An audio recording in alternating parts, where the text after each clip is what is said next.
Poor people without parents are out of the question. With that, the boss threw a glass of water forcefully at my sister. Usually mild-mannered, my sister looked at the boss with an unexpectedly cold expression and said firmly, "Understood. Then let's consider the $3.5 billion deal cancelled." What? My name is Robert Williams. I work in real estate sales. I'm in my 40s, and in my dedication to work, I've come this far without getting married. People around me keep urging me to get married, but the idea of marriage and family just doesn't click with me. That might be because of the environment I grew up in. When I was very young, my parents died in an accident, and since then, it's been just my sister and me. My sister raised me by cutting costs and saving money in every possible way. To me, she is more like a parent than a sister. I remember her working several part-time jobs and being very busy, as if it were yesterday. My hard-working sister is my pride and joy. Actually, there's somewhere I'd like you to come with me next Sunday. Recently, the president of a company we do business with mentioned through our sales rep that he wants to introduce me to a friend's daughter. It's basically a matchmaking setup, and they are looking for a serious and hard-working person. I'm not in a rush to get married, but the other side seems very eager. Given the request from our sales rep and the fact that the introduction is coming from a client, I agreed to have the matchmaking meeting arranged. Wow, that's impressive. Is she the president's daughter? Marrying a woman like that? You're quite the catch. So, how about your schedule, sis?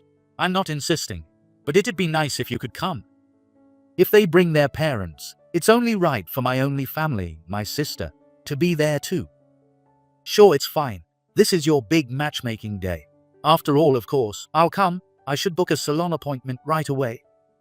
My sister was as excited as if it were her own event and started preparing enthusiastically. Just seeing her so happy made me glad I accepted this meeting. The day finally came, and it was just my sister and me. On the other side were Barbara Smith, the president's daughter, and her father. I'm really glad to have been introduced to such an excellent and serious young man like you, Robert. While we were nervous, only the president was chatting away smoothly. Given his position as president, he's probably skilled at speaking in public. And besides, if you marry my daughter, we can all live comfortably. Our company is currently working on a significant deal. It's confidential, but it's worth $3.5 billion. Can you believe it? $3.5 billion. As the president boasted to us, his daughter, Barbara, smiled awkwardly and tried to stop him. Dad, let's hear more about Robert and his family. Oh, I'm sorry, I got carried away. I was grateful for Barbara's intervention. The thought of having this president as my father-in-law was daunting. The president cleared his throat and turned to us. I see your sister is here with you today, but where are your parents? Well, my parents passed away when I was very young. I explained our background to the president. As my explanation progressed, his expression grew increasingly stern. What so, Robert? You only have your sister as family? Yes, my sister took on multiple part-time jobs to raise me. Thanks to her, I could attend college and now work at this company. She has been like a parent to me. As I recounted my life story, I felt a renewed sense of gratitude towards my sister. I've never seen my sister lazing around. In my memory, she was always busy with housework and her jobs. But as I was thinking this, I heard the president's irritated voice. What? Part-time jobs? How can I allow a matchmaking meeting with someone who lives so poorly and has only a sister for family? His previously friendly face turned into one of contempt as he glared at us. He furrowed his brow and spat out his words.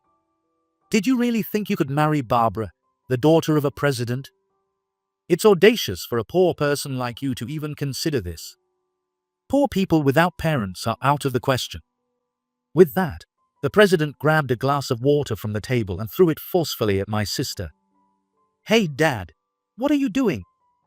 What are you thinking? Barbara turned pale, staring at the president in shock at his outrageous behavior. I too was furious and started to protest. But just then, my sister, who had been silent, held me back. Usually mild-mannered, my sister looked at the president with an unexpectedly cold expression. I could feel the intensity of her anger even from where I was sitting. With water dripping from her neatly styled hair, my sister spoke in a firm voice. Understood, then let's consider the $3.5 billion deal cancelled. What? The president's voice slipped out in surprise. None of us, except my sister, could comprehend what was happening, and we all froze. What on earth was my sister saying? Unable to grasp the situation, I just stared at her stern profile. Cancel the deal? Who do you think you are? The president sneered, glaring at my sister. But she remained unfazed and calmly replied, You declared us to be out of the question, so we will consider the deal null and void as well. My sister's expression was very calm, but I, having known her for years, could tell. She was truly furious from the bottom of her heart. What are you talking about? Do you think you can talk back to me? It's ridiculous. Smith Manufacturing is negotiating with the famous Eastern Tech Innovation. What connection do you think a poor person like you has with that company? As much as I disliked siding with this president, this time, I had to agree with him. What could be the connection between the president's deal and my sister? But ignoring my concern, my sister quietly said, I am a major shareholder of Eastern Tech Innovation. Don't talk nonsense, even as a joke. It's not funny. The president turned away in displeasure. I also found it hard to believe my sister's words. The inheritance our parents left was minimal, and our frugal lifestyle didn't suggest we had enough money to own substantial shares in a famous company. My sister worked multiple part-time jobs every day from morning till night to put me through college. Growing up, watching her rush out at a moment's notice, I couldn't imagine she had the means to invest in stocks. The most extravagant thing we did was buying a cake for Christmas. But my sister remained composed, not paying any attention to our reactions. If you find it hard to believe, feel free to check. My name is Sarah Williams. It's listed on Eastern Tech Innovation's website. The president, reluctantly, took out his smartphone and checked. The next moment, he exclaimed, No way, that's impossible. It seemed he found my sister's name on the website. When I checked, I found my sister Sarah Williams' name listed as a major shareholder of Eastern Tech Innovation. I can't believe it.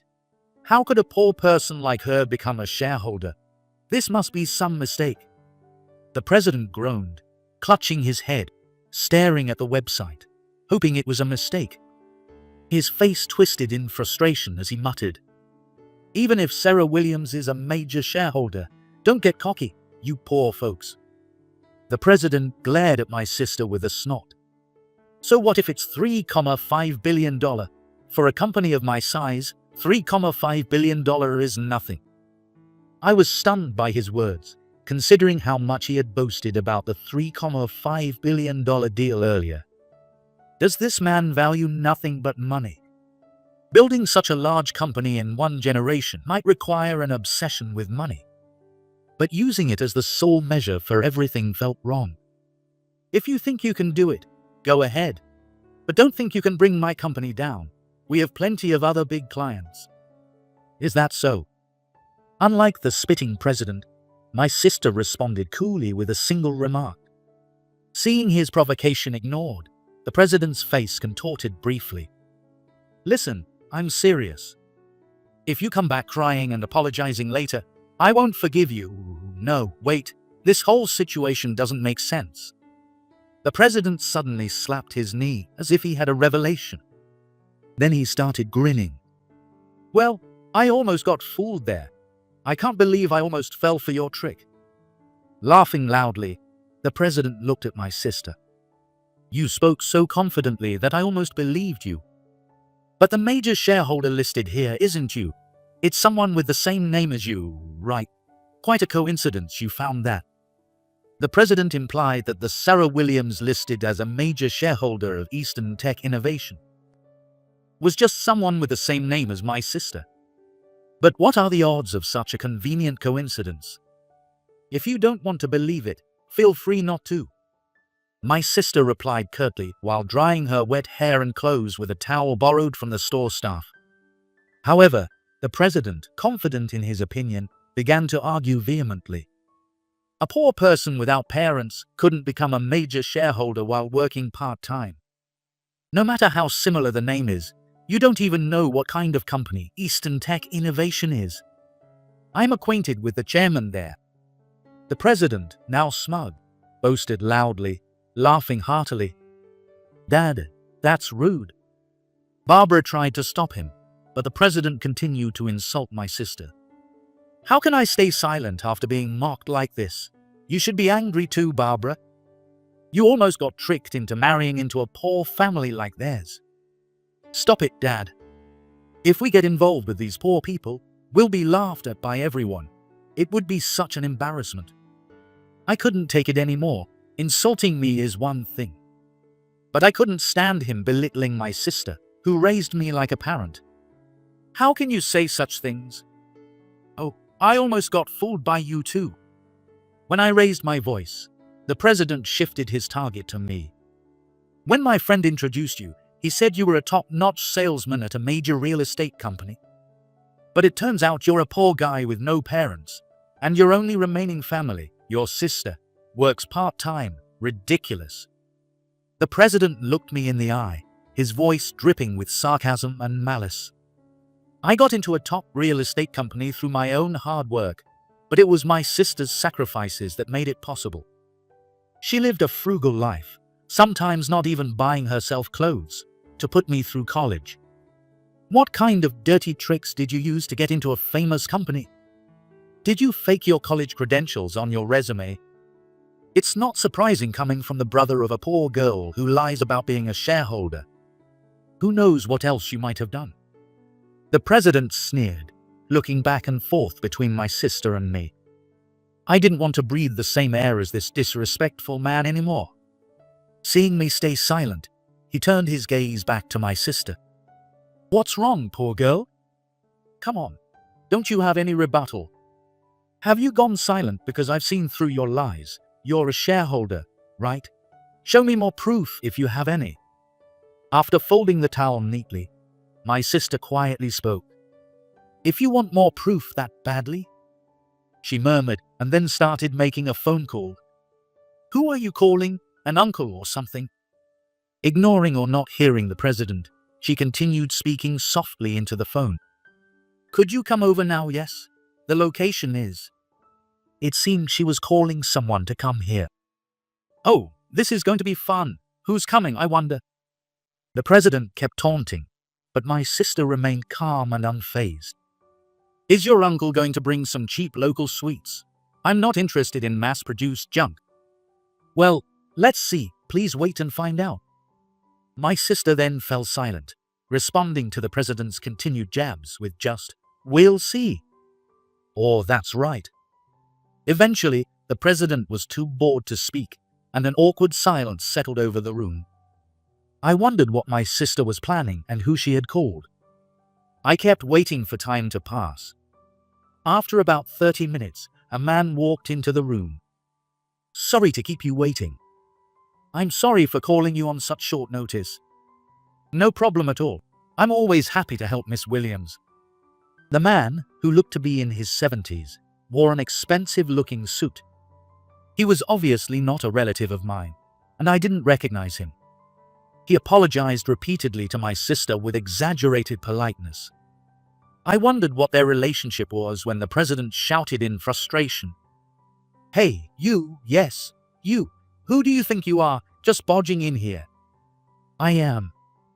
As the man started to answer, my sister raised a hand. Allow me to introduce him. This is someone I work with. I knew it.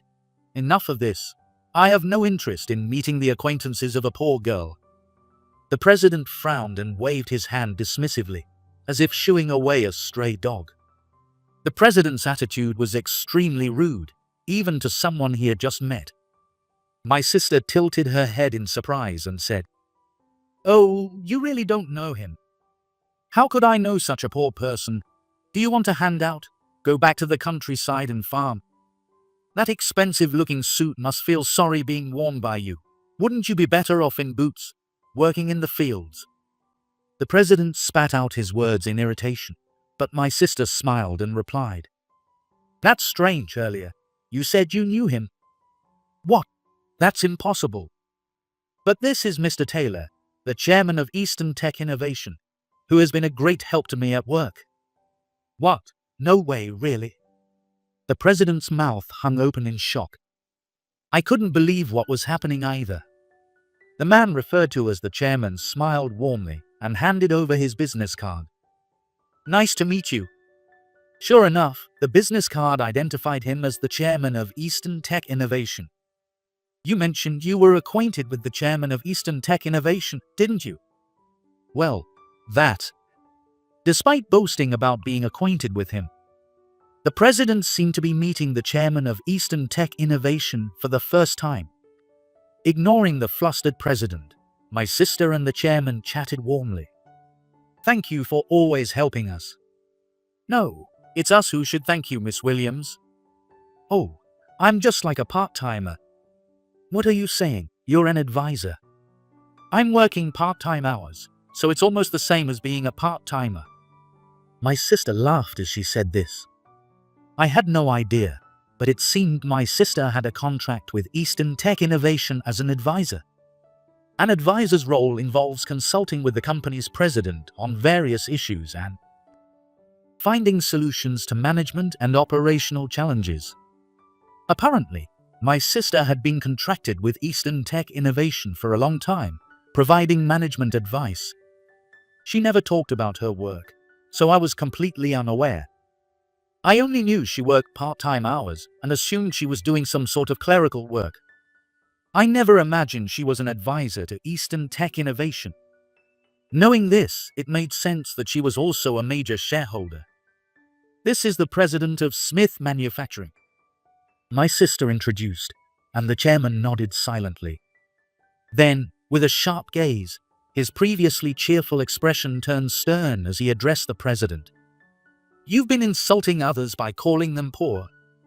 "No, it was a misunderstanding, just a mistake," the president stammered, waving his hands frantically. But the chairman glared even more intensely. "Our company does not tolerate such behavior. This kind of attitude is unacceptable, not only within our company, but also with our business partners." "I'm terribly sorry. I didn't know you were the chairman. If I had known, I would never have said such things. I was completely deceived." The chairman sighed deeply at the president's excuses. "You still don't understand that changing your attitude based on who you're speaking to is wrong. Regardless, our company will no longer do business with you." "What? $3.5 billion, our deal?" As the chairman made his declaration, the president collapsed to the floor, clutching his head. "I'm very sorry for today," came a soft voice from Barbara, who had been quietly observing. Originally, this was supposed to be a blind date for Barbara and me, and I felt sorry that it turned into such a commotion. I should be the one apologizing. "I'm sorry for the trouble." As I apologized, my sister and the chairman followed suit. In the midst of our apologies, the president suddenly raised his voice with an oddly cheerful tone. Yes, that's the way. "Hey, Robert, my daughter is quite the beauty, isn't she? How about we settle this deal by allowing your marriage?" The president smiled at my sister as he said this, treating his daughter like a bargaining chip. A new wave of anger surged within me. "That's completely inappropriate." I confronted the president, but surprisingly, Barbara stopped me. "I'd like to get to know you and your sister better. Can you tell me more about yourselves?" "While I appreciate your sentiment, Barbara." "Barbara, well said. The marriage is settled then." The president, grinning widely, patted Barbara on the back. If Barbara and I got married, the deal would go through, and the company would benefit. While I found Barbara to be a wonderful person, I couldn't condone the actions of her father. As I struggled with my feelings, Barbara spoke again. "No, while I would like to date Robert, I am cutting ties with my father from today." "What? What are you saying?" "I'm saying I no longer need a father who finds joy in looking down on others. Since I'm cutting ties, the company is no longer my concern," Barbara stated calmly, then turned to face my sister and me. Her beautiful eyes seemed to pierce straight through my heart. "Robert, Miss Williams, if you don't mind someone like me, I'd like to start a relationship with marriage in mind." "What? $3.5 billion? Our deal? I'm glad you found someone nice," my sister said, patting my shoulder with a smile. "That's wonderful news. Allow me to offer my congratulations as well," the chairman added, beaming at us. In a room filled with a celebratory mood, the president was the only one who collapsed to his knees. "This can't be. No, I don't want to believe it."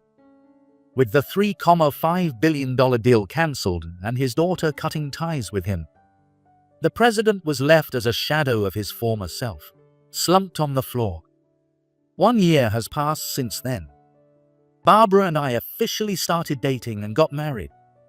With the help of my sister and others, it turned out to be a grand ceremony, blessed by many. While we enjoyed our blissful newlywed life, the president faced serious trouble. Without the $3.5 billion deal, his company was burdened with massive debts and had to sell off most of its divisions to settle them. Although my sister and the chairman claimed they did nothing, the withdrawal of Eastern Tech Innovation triggered other partners to leave as well. According to my sister, the president's arrogant and condescending nature likely caused this situation to be taken seriously. As a result, the president was forced to resign, taking responsibility for the huge losses. And the company is now being rebuilt by someone else. The president tried to become an external consultant using his experience. But his high-handed and arrogant personality led to a bad reputation, and he didn't get any clients. Now, he's working as a part-time cleaning staff, often getting scolded for his inability to do the job properly. As for me, I'm enjoying a smooth newlywed life. Having Barbara as a wonderful partner has motivated me even more in my work. We're expecting a child next year, and love for my family is growing stronger.